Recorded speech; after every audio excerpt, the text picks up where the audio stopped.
So Thungathurthi నియోజకవర్గం నుంచి మీరు గతంలో పోటీ చేసి ఉన్నారు. భవిష్యత్ మీది ఊరు అక్కడే, అంతా అక్కడే.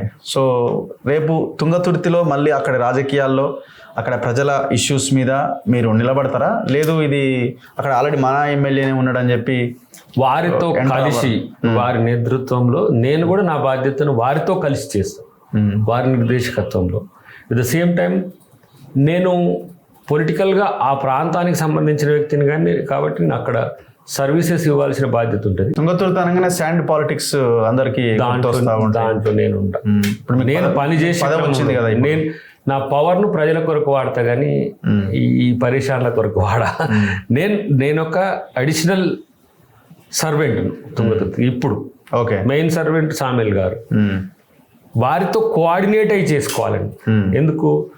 MLA is the first. MLC నేను స్టేట్ మొత్తానికి సంబంధించిన ఆ ప్రాంతవాసిగా నేను దానికి కొంచెం చేయాల్సిన అవసరం ఉంటుంది.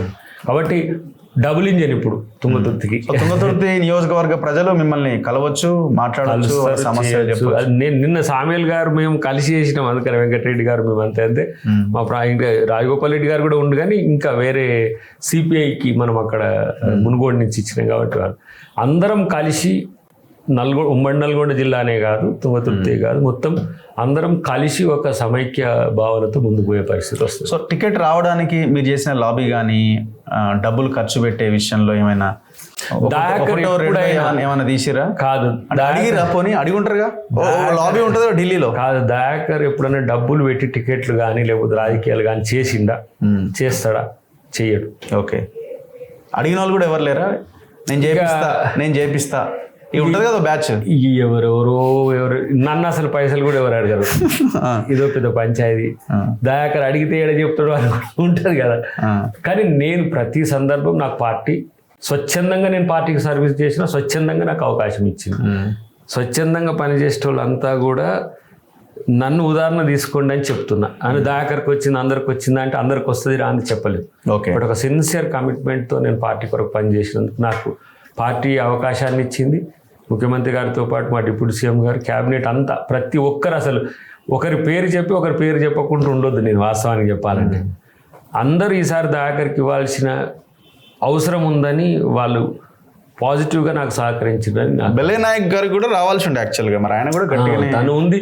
అయితే తను ఎక్కడంటే నేను అనుకుంటున్నా ఎమ్మెల్యే కంటెస్టెడ్, తర్వాత ఇవి ఏది కార్పొరేషన్స్ ఇచ్చిన వాళ్ళను రూల్ పెట్టినందుకు వారికి సీన్లో నుంచి ఆయన పనిచేసిన దానికి కార్పొరేషన్ అన్నది నథింగ్ కదా.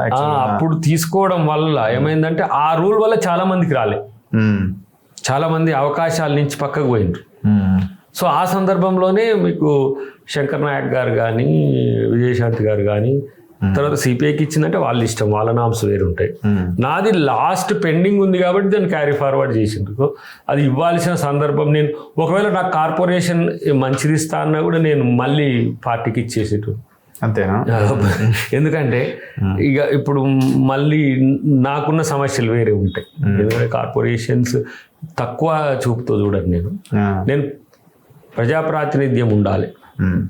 దయాకర్ ఎమ్మెల్యేగా కంటెస్ట్ చేసి గింత ఫెమిలియర్ అయిపోయి మళ్ళీ అది ఇస్తే ఏమంటారు, మళ్ళీ దయాకర్ని దొక్కేసిండ్రా బాబు, కార్పొరేషన్ ఇచ్చి మూలకు పడేసింది అనేది వస్తుంది.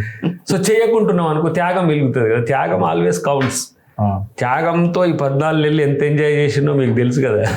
త్యాగం అనేది చాలా గొప్పది. ఒకసారి జీవితంలో త్యాగం చేయడం కూడా అలవాటు చేసుకోవాలి మనిషి. ఆ అదృష్టం నాకు వచ్చింది. ఇది త్యాగం పీరియడ్ 14 నెలలే.